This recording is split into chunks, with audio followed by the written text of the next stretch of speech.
నమస్తే, welcome to మెకానై TV. రాజకీయాల్లో గెలిపోటములు సహజమే అయినా కొన్ని ఓటములు మాత్రం సంచలనంగా మారుతుంటాయి. తాజాగా బెంగాల్లో మమతా బెనర్జీ, తమిళనాట స్టాలిన్ ఎదుర్కొన్న పరిస్థితులు ఇప్పుడు దేశవ్యాప్తంగా చర్చనీయాంశమయ్యాయి. ముఖ్యమంత్రులుగా ఉండి కూడా అసెంబ్లీ మెట్లు ఎక్కలేని పరిస్థితి ఎదురైనప్పుడు వారికి ప్రకృతి ఇచ్చిన వరంలా ఉప ఎన్నికలు కనిపిస్తున్నాయి. గెలిచిన అభ్యర్థులు తమకు ఉన్న 2 స్థానాల్లో ఒకదాన్ని వదులుకోవటం ఇప్పుడు వీరికి వరంలా మారిపోతోంది. అటు తమిళనాడులో విజయ్, ఇటు బెంగాల్లో సువేందు అధికారి నిర్ణయాలే ఈ ఇద్దరు దిగ్గజ నేతల భవిష్యత్ను తేల్చనున్నాయి. సీట్లు ఖాళీ కావటం ద్వారా వీరికి మరోసారి అదృష్టాన్ని పరీక్షించుకునే అవకాశం రావటం విశేషం. ప్రజా తీర్పును గౌరవిస్తూనే సభలోకి అడుగు పెట్టేందుకు ఏ మార్గాన్ని ఎంచుకుంటారో చూడాలి. ఇప్పుడు అందరి కళ్ళు ఖాళీ కాబోయే ఆ నియోజకవర్గాలపైనే ఉన్నాయి. ప్రతి వ్యూహాలతో రాజకీయ చదరంగం ఇప్పుడు మరింత రసవత్తరంగా మారుతోంది. ఈ ఉప ఎన్నికల పోరు ఇద్దరు నేతలకు జీవన్మరణ సమస్యగా పరిణమించే అవకాశం ఉంది.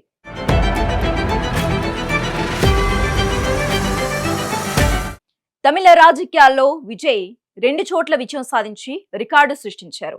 అటు చెన్నైలోని పురంపూర్, ఇటు తిరుచి ఈస్ట్ 2 స్థానాల్లోనూ ఆయన హవా స్పష్టంగా కనిపించింది. అయితే చట్ట ప్రకారం ఆయన ఒక నియోజకవర్గానికి రాజీనామా చేయక తప్పని పరిస్థితి నెలకొంది.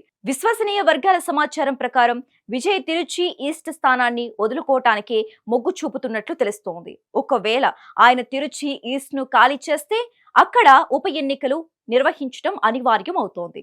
అప్పుడు ఓడిపోయిన స్టాలిన్ మళ్లీ అదే స్థానం నుంచి బరిలోకి దిగి తన సత్తా చాటాలని చూస్తున్నారు. తన కంచుకోట లాంటి ప్రాంతంలో తిరిగి పట్టు సాధించి అసెంబ్లీలో అడుగు పెట్టారని ఆయన వ్యూహం.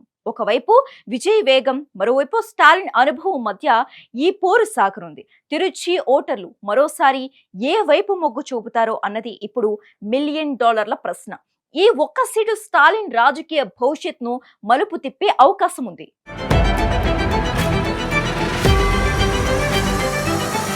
పశ్చిమ బెంగాల్ రాజకీయాల్లో మమతా బెనర్జీ, సువేందు అధికారి మధ్య పోరు మరోసారి పతాక స్థాయికి చేరింది. సువేందు అధికారి ఈసారి నందిగ్రామ్, భవానీపూర్ అనే 2 కీలక స్థానాల నుంచి పోటీ చేసి విజయం సాధించారు. గతంలో నందిగ్రామ్లో మమతాను ఓడించిన ఆయన ఈసారి భవానీపూర్లోనూ ఆమెపై పైచేయి సాధించి షాక్ ఇచ్చారు. ఇప్పుడు ఆయన ఈ 2 స్థానాల్లో ఒకదాన్ని వదులుకోవాల్సి ఉండగా నందిగ్రామ్ను వదులుకునే ఛాన్స్ కనిపిస్తోంది. భవానీపూర్లో మమతాను నేరుగా ఓడించిన ఘనత తనకే దక్కాలని ఆయన భావిస్తున్నట్లు సమాచారం. దీనివల్ల నందిగ్రామ్ స్థానం ఖాళీ అయితే అక్కడ మమతా బెనర్జీ మళ్లీ పోటీ చేసే అవకాశం మెండుగా ఉంది. తన పాత ప్రత్యర్థి వదిలేసిన స్థానంలో దిగి గెలవటం ద్వారా తన ఉనికిని చాటుకోవాలని ఆమె చూస్తున్నారు. బెంగాల్ రాజకీయాల్లో ఇదొక విచిత్రమైన పరిస్థితిగా విశ్లేషకులు అభివర్ణిస్తున్నారు. మమతా ఈ అవకాశాన్ని అందిపుచ్చుకుని అసెంబ్లీకి చేరుతారా లేదా అనేది వేచి చూడాలి.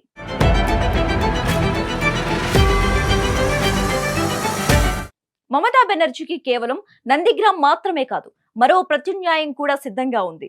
హామ్ జనతా పార్టీ నేత హుమాయున్ కబీర్ కూడా 2 చోట్ల గెలిచి ఇప్పుడు ఒక స్థానాన్ని వదులుకోవాల్సిన పరిస్థితిలో ఉన్నారు.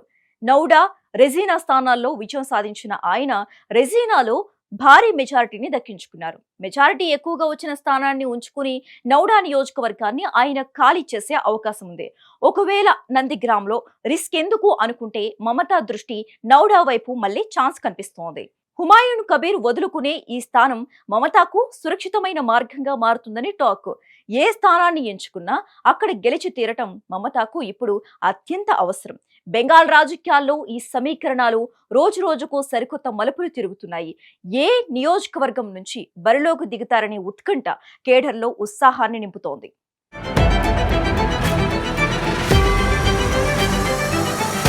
ఎప్పుడూ పాలక పక్షంలో ఉండి శాసించే ముఖ్యమంత్రులు ఇప్పుడు విపక్ష పాత్ర పోషించాల్సిన పరిస్థితి వస్తోంది.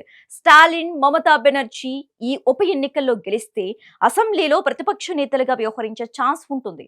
ముఖ్యమంత్రి పదవిలో ఉన్నవారు ఒక్కసారిగా విపక్ష స్థానంలో కూర్చోవటం అనేది వారి రాజకీయ ప్రస్థానంలో పెద్ద సవాలే. కానీ సభలో ఉండటం అనేది ప్రజా సమస్యలపై పోరాడటానికి చాలా కీలకమైన అంశం. అందుకే ఈ ఇద్దరు నేతలు ఎక్కడో ఒక చోట గెలిచి చట్టసభలో అడుగు పెట్టాలని కృతనిశ్చయంతో ఉన్నారు. అటు తమిళనాడు అసెంబ్లీలో, ఇటు బెంగాల్ అసెంబ్లీలో వీరి గొంతుగా వినిపించాలంటే ఈ ఉప ఎన్నికలే మార్గం. విపక్ష నేతగా వారి పోరాటం ఎలా ఉండబోతుందో అని ప్రజలు ఆసక్తిగా గమనిస్తున్నారు. అధికార పక్షాన్ని ఎదుర్కోవటానికి వీరు సిద్ధం చేసుకుంటున్న అస్త్రశస్త్రాలు ఏమిటో త్వరలో తెల్లనుంది. ఓటమి తరువాత వచ్చే ఈ అవకాశం వారి రాజకీయ చరిష్మను మళ్లీ నిలబెడుతుందో లేదో చూడాలి.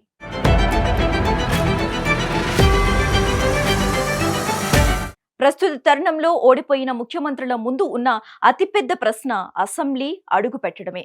ఉప ఎన్నికల్లో పోటీ చేయటానికి వారు ముందుకు వస్తారా, లేక ఈ ఓటమిని జీర్ణించుకోవటానికి కొంతకాలం విరామం తీసుకుంటారా అన్న సందేహాలు ఉన్నాయి. ఒకవేళ వారు పోటీకి వెనకడుగు వేస్తే కేడర్లో నైతిక బలం దెబ్బతినే ప్రమాదం ఉంది. అందుకే పార్టీ మనుగడ కోసం, కేడర్ ఉత్సాహం కోసం వారు మళ్లీ బరిలోకి దిగక తప్పదు. చట్టసభకు దూరం అయితే ప్రజాక్షేత్రంలో వారి ప్రభావం క్రమంగా తగ్గే అవకాశం ఉంటుంది. గెలిచిన ప్రత్యర్థులు వదిలేసిన స్థానాల్లో పోటీ చేయటం వారి ఆత్మ గౌరవానికి సంబంధించిన విషయంగా కొందరు చూస్తున్నారు. కానీ రాజకీయాల్లో గెలిపే అంతిమ లక్ష్యం కాబట్టి ఏదో ఒక స్థానాన్ని ఎంచుకోవాల్సి ఉంటుంది. బెంగాల్, తమిళనాడు రాజకీయ చరిత్రలో ఇదొక అరుదైన ఘట్టంగా నిలిచిపోనుంది. అంతిమంగా ఈ నేతలు అసెంబ్లీలోకి అడుగుపెట్టి తమ రాజకీయ ప్రస్థానాన్ని కొనసాగిస్తారో లేదో కాలమే సమాధానం చెప్పాలి. So let's wait and see.